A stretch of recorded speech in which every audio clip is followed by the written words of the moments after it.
கடலூரில் தென்பெண்ணை ஆற்றில் கரைபுரண்டு வெள்ளம் ஓடுகிறது. இதை குறித்து அதிகாரிகள் ஆய்வு மேற்கொண்டு வருகின்றனர். கூடுதல் கள தகவலை நமது செய்த நாகமுத்து வழங்க கேட்கலாம். நாகமுத்து, கூடுதல் விவரங்கள். ராம்குமார், கடலூர் தென்பெண்ணை ஆற்றில் தற்போது வெள்ளப்பெருக்கானது ஏற்பட்டிருக்கிறது.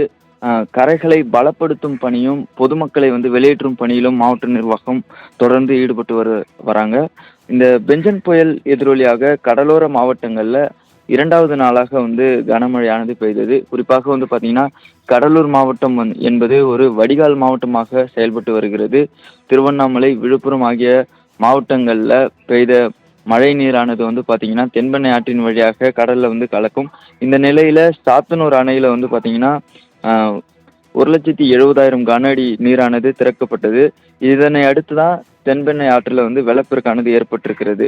குறிப்பாக கடலூர் தென்பெண்ணை ஆற்றின் கரையோரங்களில் இருக்கக்கூடிய அந்த உச்சிமேடு, நாணமேடு, பெரிய கங்கனாங்குப்பம், சின்ன கங்கனாங்குப்பம், திடீர்குப்பம் மற்றும் கடலூர் மாவட்ட ஆட்சியர் அலுவலகம் அருகே இருக்கக்கூடிய அந்த கிராமங்கள் எல்லாம் தற்போது வெள்ளத்தால சூழப்பட்டிருக்கிறது.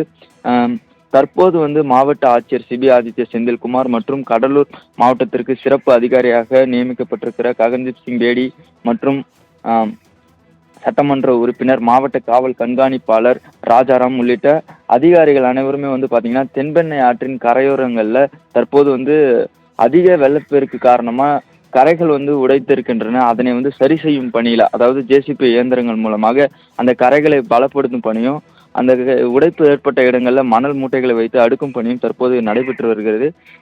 குறிப்பாக கடலூர் மாவட்டத்துல தென்பெண்ணை ஆற்றில் வெள்ளப்பெருக்குல ஏற்பட்டிருப்பதனால தாழ்வான பகுதிகளில் இருக்கிற மக்கள் பாதுகாப்பான இடங்களுக்கு செல்ல மாவட்ட நிர்வாகத்தின் சார்பாக தொடர்ந்து அறிவுறுத்தப்பட்டிருக்கிறது. அந்த வெள்ளம் சூழ்ந்த பகுதிகளில் எல்லாம் காவல்துறையினரும் தன்னார்வலரும் வெள்ளத்துல சிக்கியிருக்கிற பொதுமக்களை மீட்கும் பணியில தொடர்ந்து ஈடுபட்டு இருக்காங்க. ராம்குமார். நாகமுத்து, தகவலுக்கு நன்றி.